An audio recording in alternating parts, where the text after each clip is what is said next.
Förr i tiden när människor reste så var de allra flesta tvungna att ta sig fram till fots. Men ett annat alternativ var även att resa med häst och vagn. Det var ofta långt emellan matställena och det var svårt att klara sig. Man var tvungen att packa med sig så mycket som möjligt för att överleva sin resfärd.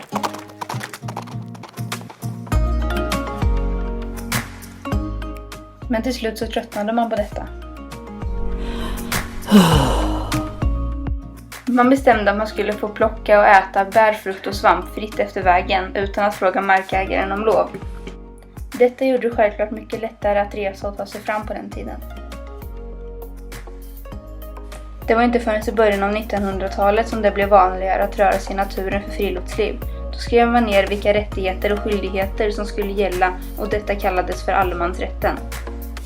Uttrycket allemansrätten tillkom efter andra världskriget i mitten av 1900-talet som en följd av den fritidsutredning som tillsattes 1937. 1994 skrevs följande in i en av grundlagarna, regeringsformen. Alla ska ha tillgång till naturen enligt allemansrätten. Den text som huvudsakligen styr allemansrätten ingår dock i miljöbalken. Det som finns skrivet där är: var och en som utnyttjar allemansrätten eller annars vistas i naturen ska visa hänsyn och varsamhet i sitt umgänge med den. Man brukar sammanfatta allemansrätten med orden inte störa, inte förstöra.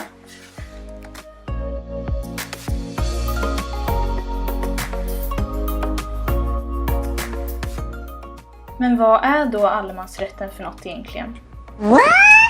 Jo, allemansrätten är något som vi alla använder vid många olika tillfällen. När du till exempel sitter på en sten i skogen och tänker. När du är ute på sjön och paddlar kajak. Eller när du är ute i skogen för att plocka blåbär och svamp.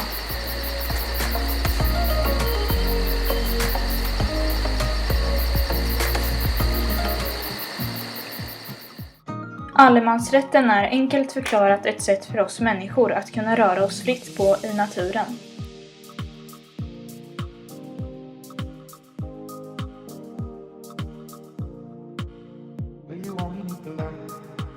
Men vi måste även visa ansvar för djur, natur, markägare och andra besökare.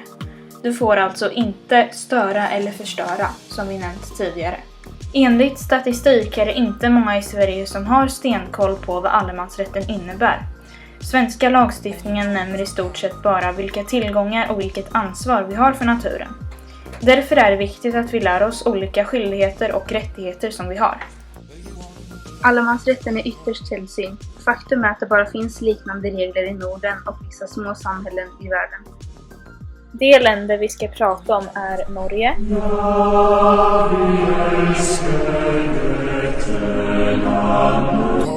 Sverige, Du gamla, du fria, du fjällhöga nord. Finland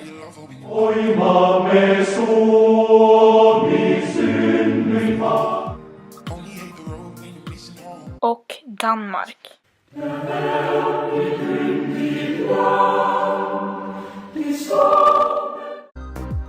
På de flesta platser så ägs all mark av privatpersoner och det är mycket mer känsligt att till exempel trampa på någon annans mark där än vad det är här i Sverige. Det är också ofta tydligare i övriga Europa vad man får och inte får göra i naturen än vad det är för oss. Det finns oftast heller ingen samlad rätt beskriven i dessa olika länder. Allemansrätten i Sverige, Norge och Finland ser ungefär likadan ut i grunden även om de har vissa mindre skillnader mellan de olika länderna.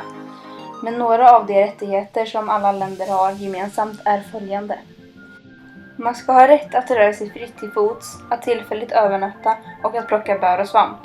Dock så kan de här rättigheterna vara begränsade inom till exempel naturreservat.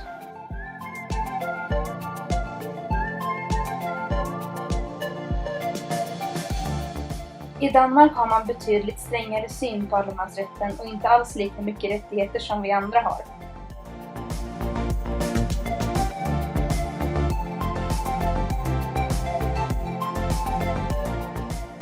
På privat mark får man inte vistas fritt, med undantag av de flesta vägar och stigar. Men det är oftast ett problem om vägen går genom en gård.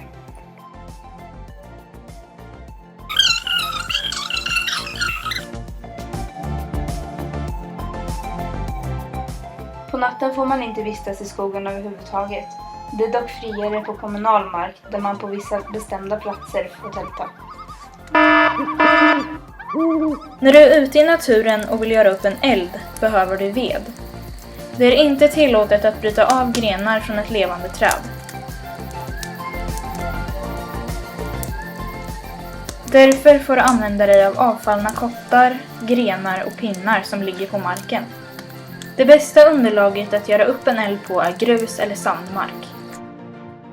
När det gäller hundar i naturen finns det inget som säger att det tvingat finns ett koppeltvång.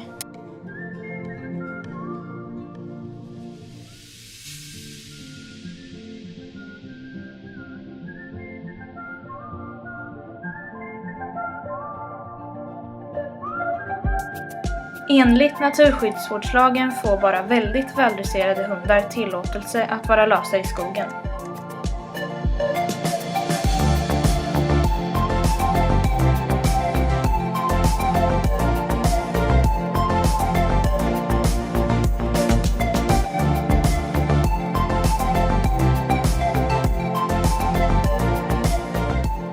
Syftet med den här lagen är främst att vi ska kunna skydda fåglar och andra vilda djur i skogen och speciellt deras ungar under den mest känsliga perioden där de är nyfödda.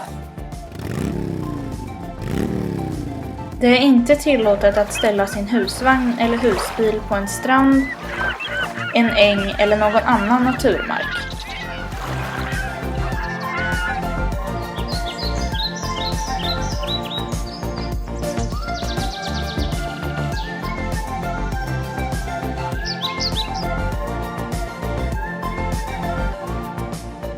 Det finns inga bestämmelser på hur länge du får ha din husvagn eller husbil på en och samma plats.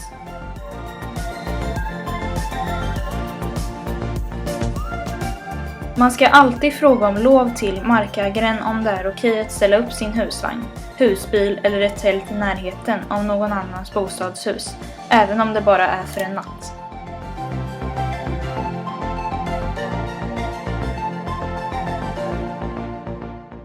Att tälta med ungefär 3 tält i upp till 3 dygn ingår i allemansrätten.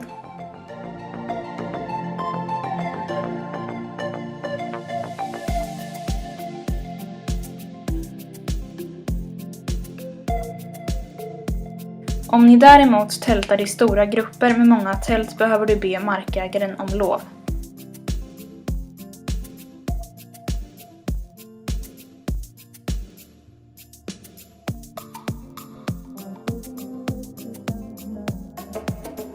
Det brukar finnas anslagstavlor som visar vad som gäller.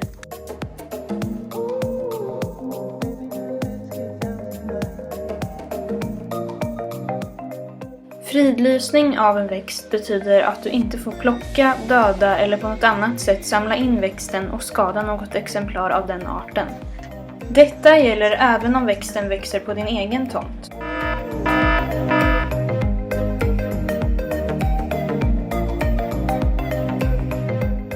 I vissa fall kan fridlysning av en växt betyda att du får plocka en bukett till dig själv. Men att det är förbjudet att gräva upp dem med rötterna. Det är också förbjudet att endast plocka blommorna för försäljning.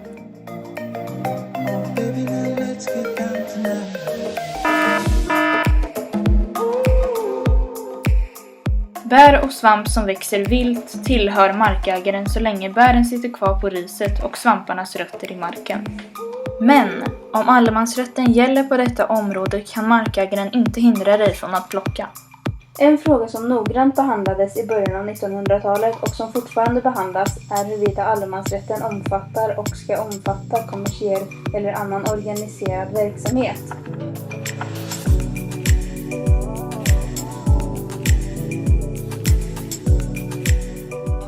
Exempelvis bärföretag med inhyrda bärplockare.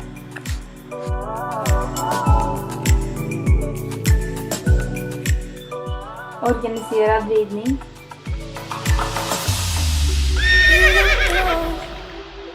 Walls in store,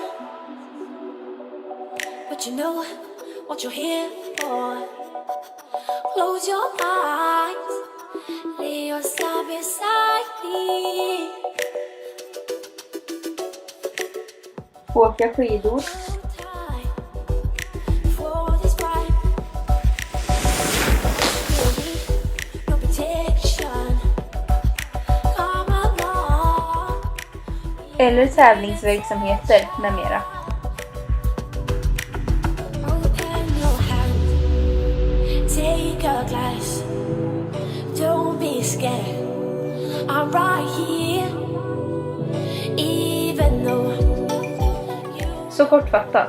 Du får alltså vistas i naturen nästan helt fritt så länge du tar hänsyn till markägare, djur, växter och fridlysta platser. Du får inte störa, förstöra eller stanna på en och samma plats i flera dagar utan markägarens tillåtelse.